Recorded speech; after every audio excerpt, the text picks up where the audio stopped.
کو ڈائز کی طرف مدعو کیا گیا ہے اور اب سے کچھ دیر میں وزیر اعظم عمران خان بھی تقریب کے شرکاء سے خطاب کریں گے۔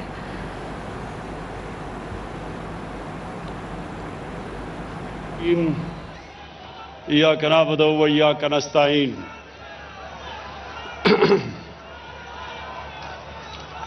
میں شکریہ صدیق خان، شکریہ۔ اچھا جی، بسم اللہ الرحمن الرحیم۔ ایاک نعبد و ایاک نستعین۔ ڈاکٹر یاسمین، تھوڑی خاموشی۔ ڈاکٹر یاسمین، آپ تو ڈاکٹر ہیں اور آپ کو پوری طرح علم ہے کہ ایک گھرانے میں، غریب گھرانے میں اگر ایک بیماری ہوتی ہے اور اس گھر کے اوپر کیا گزرتی ہے۔ مجھے اس چیز کا کبھی علم نہیں تھا جب تک میری والدہ کو کینسر نہیں ہوئی۔ تب تک اللہ نے کبھی مجھے نہ کچھ سامنا کروایا تھا بیماریوں کا، نہ میں نے کبھی اپنے گھر میں بیماری دیکھی تھی، تو مجھے کبھی اندازہ نہیں تھا کہ ایک گھر کے اوپر کس طرح کی بے بسی آتی ہے جب آپ کے گھر میں کوئی بیمار ہو، آپ کی بہن، بچے، ماں باپ، اور آپ ان کا علاج نہ کروا سکیں، کیونکہ اس وقت پاکستان میں کوئی کینسر ہاسپٹل نہیں تھا اور مجھے پہلے تو اپنی والدہ کو ملک سے باہر لے جانا پڑا۔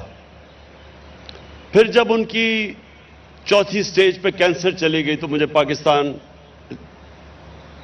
میں ان کو لے کے آیا، اور وہ جو دن تھے کہ جب ان کی وفات ہوئی اور اس سے پہلے جب وہ یہاں آئی، وہ جو 3 مہینے تھے، اس میں جو ہمارے گھر کے اوپر بے بسی آئی اور جس طرح کا میرے گھر کے اوپر اللہ کا یہ عذاب تھا ایک قسم کا کہ ہم کچھ کر بھی نہیں سکتے تھے، کوئی ہسپتال بھی نہیں تھا، اور پھر اپنی والدہ کو تکلیف میں دیکھا، تو تب میں نے یہ سوچا کہ ہمارے پاس تو وسائل بھی تھے، پھر بھی اتنی مشکلوں سے ہمیں گزرنا پڑا، تو ایک غریب گھرانے کے اوپر کیا گزرتی ہے۔ اور پھر مجھے پتا چلا کہ غریب گھرانوں پہ کیا گزرتی تھی۔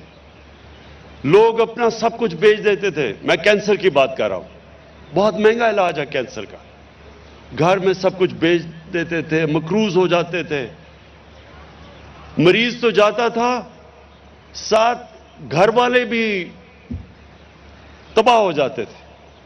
تو اس لیے شوکت خانم کینسر کا میں ہاسپٹل بنانے کا سوچا، اور پھر جب شوکت خانم کینسر ہاسپٹل بنا تو میں نے غریب لوگوں کو اپنا علاج کرواتے دیکھا، اور پھر میں نے دیکھا کہ جب وہ وہاں سے جب وہ ٹھیک ہوتے تھے تو وہ کتنی اللہ سے دعائیں دیتے تھے اللہ کو۔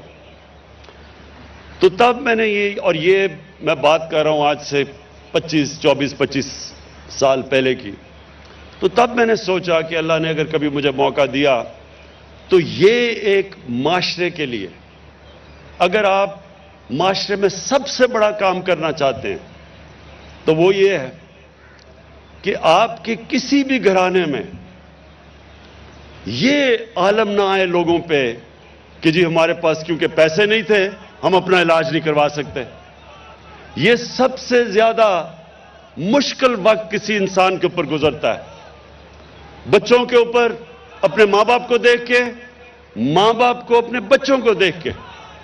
اور تب میں نے یہ سوچا تھا کہ اس ملک میں ایک ہی طریقہ ہے کہ ایک ہیلتھ انشورنس ہو، کہ کوئی بھی معاشرے میں غریب سے غریب آدمی بھی اس کو جب اس کے گھر میں کوئی مشکل آتی ہے، بیماری آتی ہے، تو یہ اس کو خوف نہ ہو کہ ہمارے پاس پیسے نہیں علاج کروانے کے لیے۔ تو میں آپ کو ایک ریاست مدینہ کی لوگ بات کرتے ہیں کیونکہ ان کو زیادہ تر لوگوں کو سمجھ نہیں ہے ریاست مدینہ کی، اس لیے ہم نے رحمت للعالمین اتھارٹی بنائی ہے تاکہ اپنے بچوں کو بھی پتہ چلے ہمارے یوتھ کو پتہ چلے, ہمارے ہر لوگوں کو پتہ چلے کہ اصل میں سیرت نبی کیا تھی, وہ کتنا بڑا دنیا کی تاریخ کا انقلاب آیا تھا جس کو ہم ریاست مدینہ کہتے ہیں. اس میں ایک پوائنٹ آپ کو سب کو سمجھنا ہے کہ جب نبی صلی اللہ علیہ وسلم نے ریاست مدینہ اس کی سربراہی سنبھالی تو مسلمان غریب ترین تھے. زیادہ تر تو لوگ ہجرت کر کے آئے تھے, کچھ بھی نہیں تھا ان کے پاس.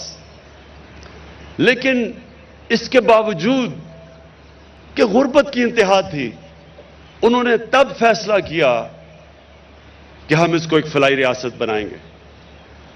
انہوں نے یہ فیصلہ کیا کہ ریاست ذمہ داری لے گی اپنے کمزور لوگوں کی. تو دنیا کی تاریخ کی پہلی فلاحی ریاست بنائی. اب پوائنٹ یہ ہے کہ جو ریشنلٹی ہے یا عقل تو یہ کہتی ہے کہ آپ کو تب فلاحی ریاست بنانی چاہیے جب آپ کے پاس پیسے ہوں. ہاں جی, اسکینڈینیویا میں بڑے پیسے ہیں ان کے پاس تو ان کی بہترین فلاحی ریاست ہے, لیکن مدینہ کی ریاست میں تو پیسے نہیں تھے. تو اللہ ہمیں جب ہم اس کو اسٹڈی کرتے ہیں تو اللہ ہمیں کیا بتا رہا ہے کہ پہلے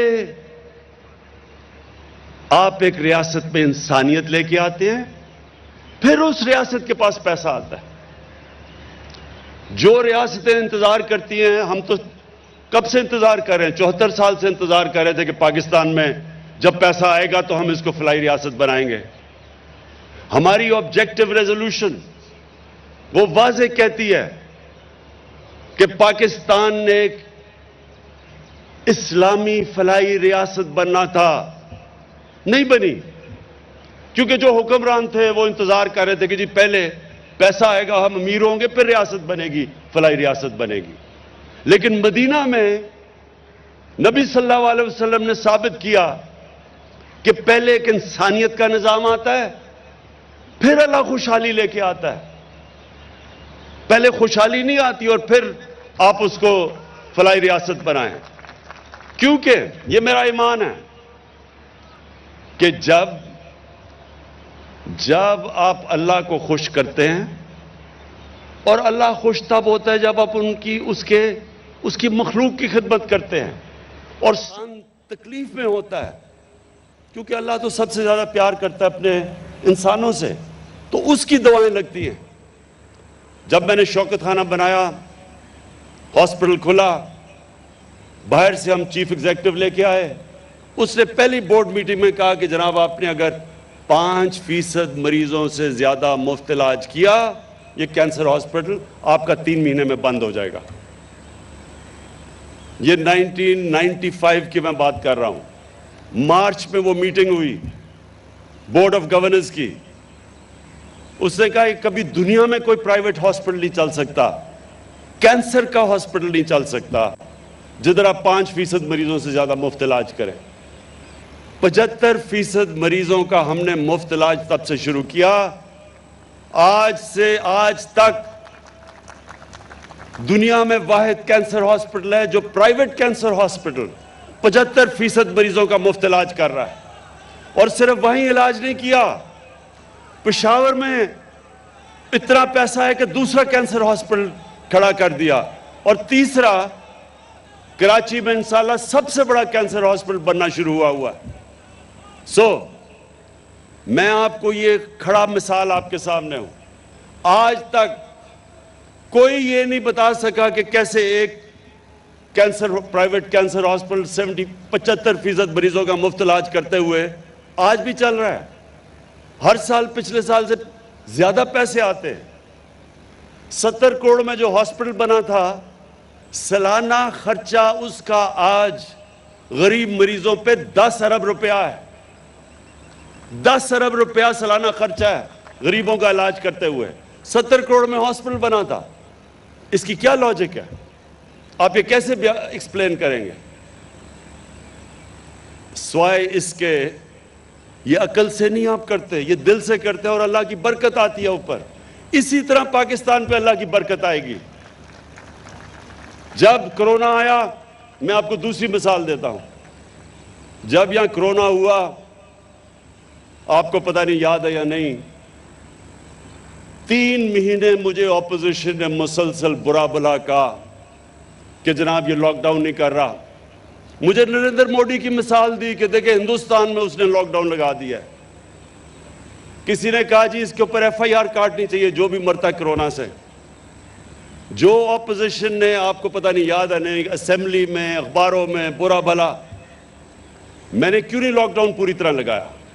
میں بار بار لوگوں سے ایک سوال پوچھوں کہ وہ دہاڑی دار کا کیا بنے گا جو دہاڑی کرتا ہے اور بچوں کو کھلاتا ہے؟ وہ جو ہفتے میں کام کر کے جو ویکلی ویج لیتا ہے, وہ اس کا کیا بنے گا؟ ٹیکسی ڈرائیور کا کیا بنے گا؟ رکشے والے کا کیا بنے گا؟ چھاپڑی والے کا کیا بنے گا؟ کوئی جواب نہیں دیتا تھا. کیونکہ ہماری بدقسمتی یہ ہے, جو ہمارے پیسے والے لوگ ہیں, جو ایلیٹ ہے, اس کو فکر ہی نہیں ہے عام آدمی کی. تو مجھے کہہ رہے ہیں کہ لاک ڈاؤن لگا دو, جواب نہیں دے رہا کہ وہ کیسے اپنا پیٹ پالے گا. چائنا نے جب ووہان پروونس کے اندر لاک ڈاؤن لگایا تھا تو ایک ایک گھر پہ انہوں نے کھانا پہنچایا تھا. تو میں ان سے پوچھتا تھا کہ کیا ہم گھروں میں کھانا پہنچائیں گے ان لوگوں کے؟ کیا وہ جو کچی آبادیاں جدھر 8-8 لوگ ایک کمرے میں ہیں, ان کا کیا بنے گا؟